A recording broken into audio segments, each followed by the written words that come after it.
Assalamualaikum warahmatullahi wabarakatuh. Selamat pagi. Kami dari kelompok 3 akan menyampaikan materi mengenai analisis kesiapan PT Telkom Tbk dalam implementasi IFRS 1 dan IFRS 2. Sebelum memulai materi, perkenalkan kami dari kelompok 3 yang beranggotakan yang pertama Chelsea Nindya Maharani dengan NIM 138, yang kedua Prasasti Devi Nirwana dengan NIM 152, yang ketiga Vidya Artika Kurniawati dengan NIM 160, yang keempat Ika Fitria Desi dengan NIM 161, yang kelima Tristanti Putri Widianti dengan NIM 169. Sebelum itu, presentasi akan diawali oleh rekan saya.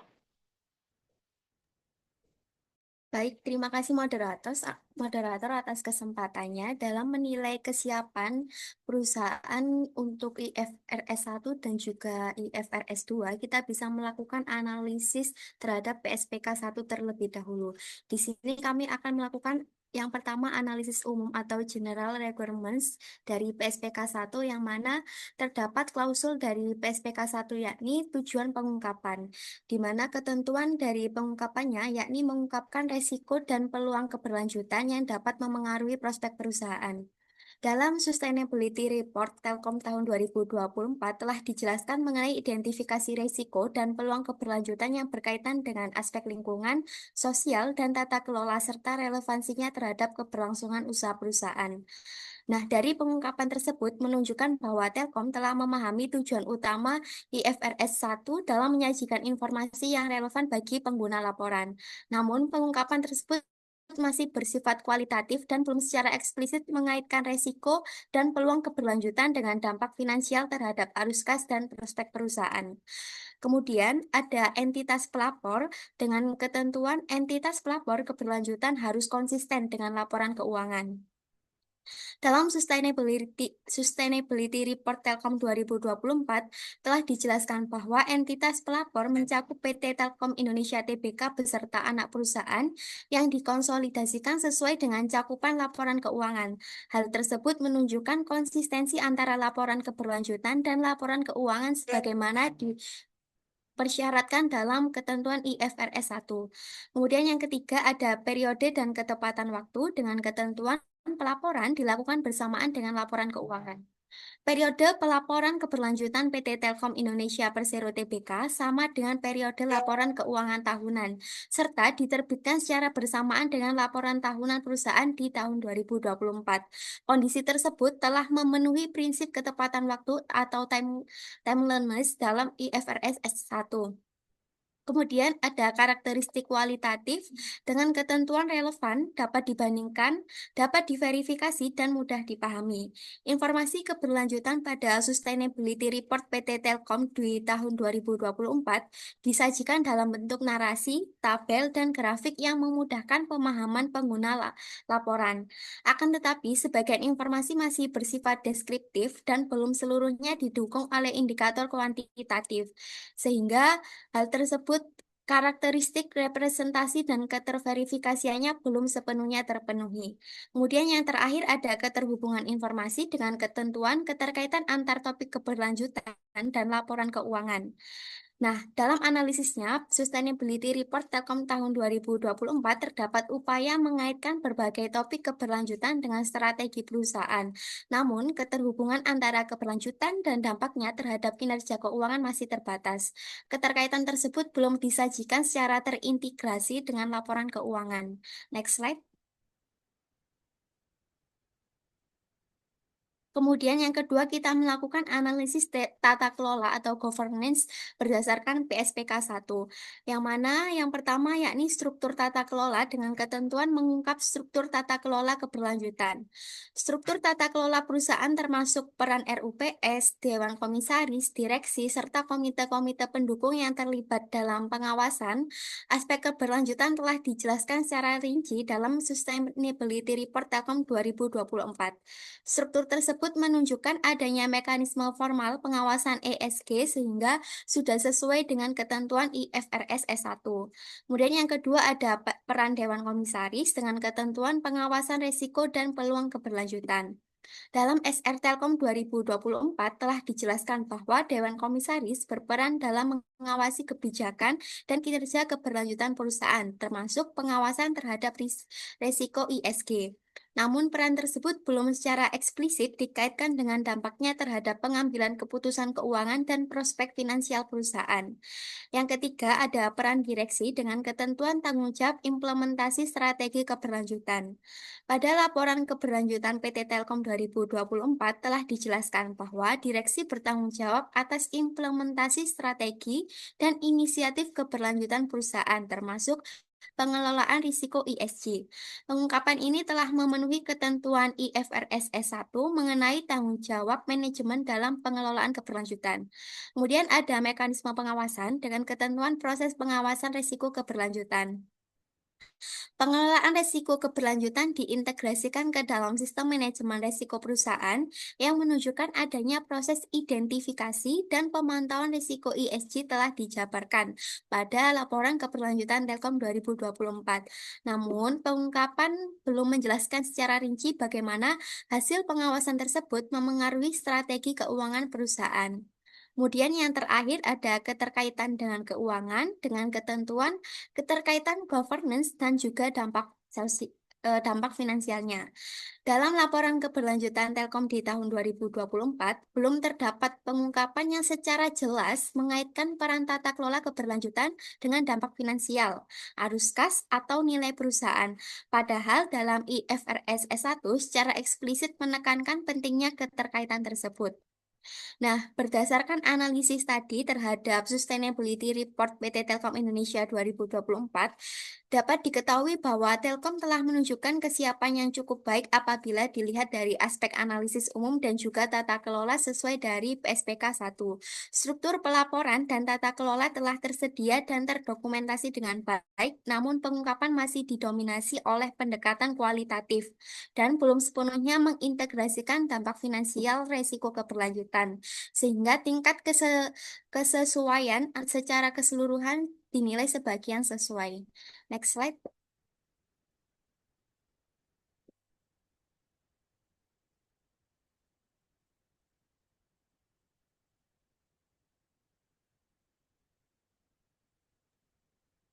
Selanjutnya yaitu mengenai analisis strategi berdasarkan PSBK 1 yang meliputi risiko dan peluang iklim, kemudian dampak risiko dan peluang iklim, dan yang ketiga resiliensi strategi organisasi. Yang pertama yaitu risiko dan peluang iklim. Secara spesifik, Telkom telah mengidentifikasi risiko dan peluang terkait iklim yang berpotensi memberikan dampak bagi perusahaan dalam jangka pendek, menengah, dan jangka panjang. Dalam jangka pendek, Telkom masih berfokus pada risiko fisik seperti cuaca ekstrim, banjir, dan kenaikan suhu yang dapat mengganggu operasional jaringan serta layanan pelanggan. Pada jangka menengah, risiko utama berkaitan dengan kenaikan harga energi, regulasi emisi karbon, dan kewajiban pelaporan iklim. Sementara peluangnya meliputi ekspansi energi terbarukan dan pengembangan layanan digital. Dan yang ketiga yaitu dalam jangka panjang, Telkom menyoroti dampak perubahan iklim kronis seperti kenaikan suhu global serta perubahan curah hujan yang berpotensi memengaruhi model bisnis telekomunikasi. Pendekatan tahun 2024 menunjukkan kemajuan karena Telkom tidak hanya berfokus pada mitigasi risiko, tetapi juga mulai memanfaatkan peluang transisi hijau sebagai bagian dari strategi pertumbuhan berkelanjutan. Yang kedua yaitu dampak risiko dan peluang iklim terhadap bisnis, strategi, dan perencanaan keuangan. Dampak risiko dan peluang iklim terhadap bisnis, strategi, dan perencanaan keuangan Telkom terlihat dari meningkatnya hujan ekstrim dan suhu udara yang menyebabkan risiko banjir, kerusakan infrastruktur, gangguan operasional, serta naiknya biaya energi dan premi asuransi. Kondisi tersebut juga berpotensi menurunkan produktivitas karyawan akibat heat stress dan menambah beban biaya pemeliharaan jaringan. Untuk mengatasinya, Telkom menyesuaikan perencanaan bisnis dan alokasi investasi dengan berfokus pada efisiensi energi, penggunaan energi terbarukan, serta pengadaan kendaraan listrik dan penerapan teknologi ramah lingkungan di infrastruktur jaringan. Dari sisi keuangan, Risiko iklim menimbulkan tambahan biaya perbaikan dan adaptasi aset, sementara peluangnya muncul melalui penghematan energi jangka panjang, peningkatan reputasi, serta dukungan terhadap target net zero emission 2060. Yang ketiga yaitu resiliensi strategi organisasi terhadap skenario iklim berbeda. Telkom beradaptasi terhadap risiko iklim fisik melalui penilaian risiko iklim dan penguatan strategi ESG yang mencakup pengurangan emisi gas rumah kaca lewat program carbon offset, reforestasi, serta efisiensi energi. Perusahaan juga mengembangkan penggunaan energi terbarukan seperti panel surya, solar fuel, pada BTS hijau, dan green data center untuk menekan emisi serta biaya operasional. Selain itu, melalui gerakan peduli efisiensi energi, Telkom berupaya mengurangi risiko fluktuasi biaya energi, sekaligus menjaga reputasi dengan melaporkan inisiatif ESG secara berkala dan berkolaborasi dengan lembaga pemeringkat ESG guna meningkatkan kualitas aksi iklim. Next slide. Selanjutnya yaitu analisis manajemen risiko atau risk management. Telkom mengidentifikasi risiko dan peluang iklim dengan pendekatan kombinasi top-down dan bottom-up melalui review dokumen serta workshop lintas unit yang dikoordinasikan oleh Subdepartemen Sustainability. Risiko yang ditemukan diklasifikasikan menjadi risiko fisik dan risiko transisi. Dengan analisis lanjutan menggunakan metode skenario iklim untuk menentukan risiko prioritas. Pemantauan dilakukan secara berkala untuk menilai efektivitas mitigasi dan mendekati risiko baru. Penanganan risiko dilakukan melalui strategi penerimaan, penghindaran, mitigasi, atau transfer risiko yang terintegrasi dalam rencana manajemen perusahaan. Selain itu, Telkom juga memiliki Business Continuity Plan atau BCP untuk menghadapi bencana alam seperti banjir, kekeringan, dan cuaca ekstrim guna memastikan kelangsungan operasional. Berdasarkan analisis terhadap aspek strategi dan manajemen risiko dalam Sustainability Report PT Telkom Indonesia Tbk tahun 2024, dapat disimpulkan bahwa Telkom telah menunjukkan kesiapan yang relatif baik dalam mengimplementasikan ketentuan IFRS S1 pada dimensi strategi dan risk management sesuai dengan PSBK 1. Perusahaan telah mengidentifikasi risiko dan peluang iklim secara sistematis dalam jangka pendek, menengah, dan panjang, serta mengaitkannya dengan dampak terhadap operasional, strategi bisnis, dan perencanaan keuangan. Selain itu, Telkom juga telah menunjukkan upaya peningkatan resiliensi strategi melalui penguatan inisiatif ESG, pemanfaatan energi terbarukan, serta penerapan skenario iklim dalam pengelolaan risiko. Next slide. Oke. Selanjutnya ada climate related risk and opportunities. Yang pertama ada risiko iklim fisik, di mana PT Telkom sudah menyebutkan bahwa risiko cuaca ekstrim seperti banjir, badai, dan gelombang panas dianalisis berpotensi merusak infrastruktur telekomunikasi seperti BTS, jaringan fiber, dan data center, mengganggu kontinuitas layanan dan kualitas jaringan, peningkatan downtime operasional, kenaikan biaya pemeliharaan dan pemulihan aset. Risiko sendiri dapat bersifat material karena infrastruktur Telkom sendiri tersebar luas secara geografis, operasional, dan sangat bergantung pada stabilitas fisik jaringan. Yang kedua, ada risiko iklim transisi di mana PT Telkom itu menghadapi risiko iklim transisi yang berkaitan dengan perubahan kebijakan, regulasi, dan ekspektasi pemangku kepentingan menuju ekonomi rendah karbon. Penerapan regulasi mengenai pengurangan emisi, efisiensi energi, serta peningkatan transparansi ESG berpotensi meningkatkan biaya kepatuhan dan kebutuhan belanja modal untuk modernisasi infrastruktur.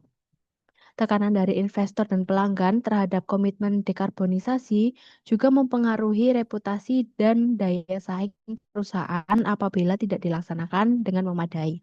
Kemudian ada peluang terkait iklim. Dari perubahan iklim itu mendorong PT Telkom untuk memperkuat efisiensi energi dan inovasi digital berkelanjutan. Perusahaan memiliki peluang untuk menurunkan biaya operasional melalui optimalisasi konsumsi energi, pemanfaatan energi terbarukan, serta pengembangan green data center. Selanjutnya ada klausul PSPK 2 Core Climate Disclosure, di mana PT Telkom sendiri sudah menjelaskan secara eksplisit pada laporan perusahaan mereka terkait risiko iklim fisik dan transisi, di mana menyebutkan bahwa risiko cuaca ekstrim dan dampaknya terhadap infrastruktur serta operasional perusahaan disampaikan dalam konteks manajemen risiko dan keberlanjutan. Perubahan iklim memperkuat efisiensi energi dan inovasi digital berkelanjutan, karena perusahaan memiliki peluang untuk menurunkan biaya operasional melalui optimalisasi konsumsi energi, pemanfaatan energi terbarukan, serta pengembangan green data center. Kemudian risiko iklim telkom juga telah dikaitkan dengan aspek operasional, khususnya keandalan jaringan, biaya pemeliharaan aset, dan kontinuitas layanan. Jika dilihat dari sisi keuangan, risiko iklim dihubungkan secara implisit dengan potensi peningkatan biaya operasional, kebutuhan investasi infrastruktur yang lebih resilien, serta efisiensi energi jangka panjang perusahaan. Untuk kesiapan perusahaan terhadap IFRS S2 apabila sudah dianalisis, PT Telkom menunjukkan tingkat kesiapan menengah dalam mengadopsi persyaratan IFRS S2 terkait pengungkapan risiko dan peluang iklim. Perusahaan telah mampu mengidentifikasi risiko iklim fisik dan transisi serta peluang iklim yang relevan dengan model bisnisnya.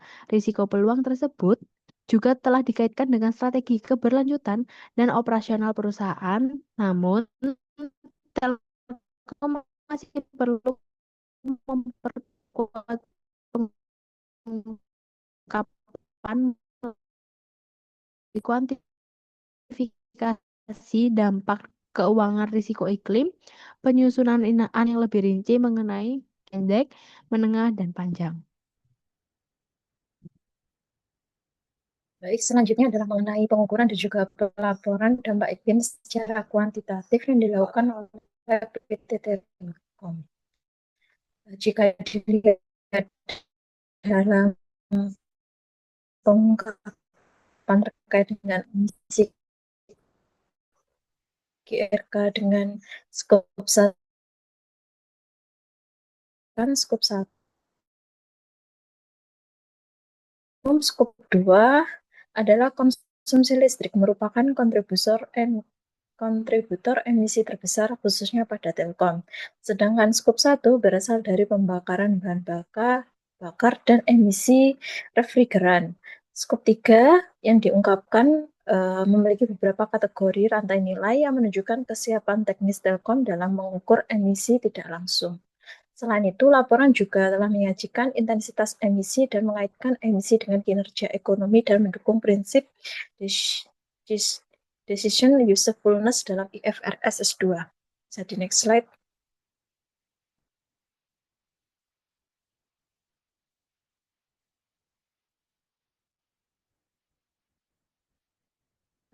Lalu untuk selanjutnya mengenai dengan target net zero dalam SRTPT Telkom, lebih tepatnya pada halaman 60, Telkom menyatakan bahwa perusahaan telah menetapkan metrik dan target iklim untuk mengelola risiko perubahan iklim dengan emisi gas rumah kaca sebagai metrik utama yang dipantau secara berkelanjutan.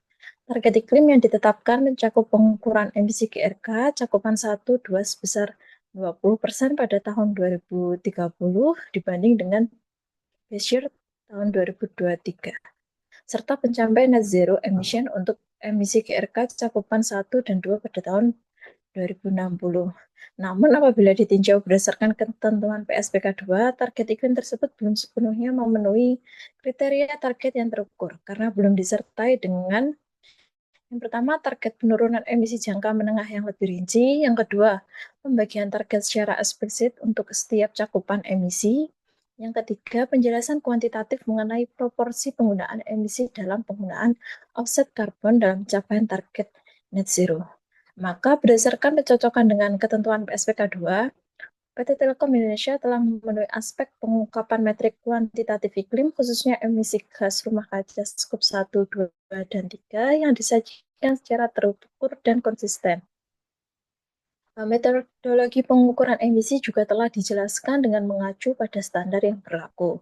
Namun dari sisi target iklim, meskipun PT Telkom telah menetapkan target pengurangan emisi dan target net zero emission, target tersebut belum sepenuhnya memenuhi kriteria keterukuran PSBK 2 karena ada beberapa yang belum memenuhi kriteria dari tersebut. Mungkin bisa di next slide.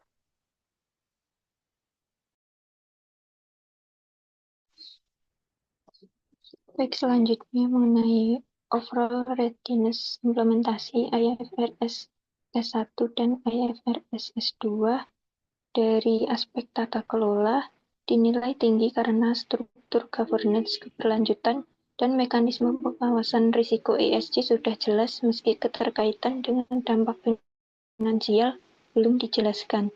Strategi dan manajemen risiko dinilai sedang karena integrasi isu keberlanjutan ada, tetapi analisis dampaknya terhadap arus kas dan model bisnis masih naratif. Kemudian untuk pengungkapan risiko dan peluang terkait iklim juga dinilai sedang karena bersifat deskriptif dan belum kuantitatif terhadap dampak finansial. Kemudian untuk yang metrik emisi dinilai tinggi dengan data skop 1, 2, dan 3 yang lengkap. Target iklim dinilai sedang karena meski ada target pengurangan emisi dan net zero, target jangka menengah, segmentasi per skop, dan penggunaan offset karbon belum terukur secara kuantitatif.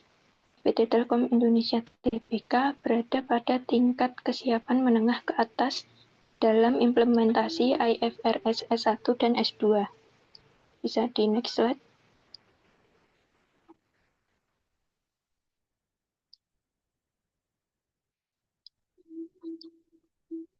Jadi, PT Telkom Indonesia Tbk memiliki fondasi tata kelola dan sistem pelaporan keberlanjutan yang kuat dengan pengungkapan emisi GRK yang sudah memenuhi sebagian besar ketentuan IFRS S2 serta berada pada tingkat kesiapan menengah ke atas untuk implementasi IFRS S1 dan S2.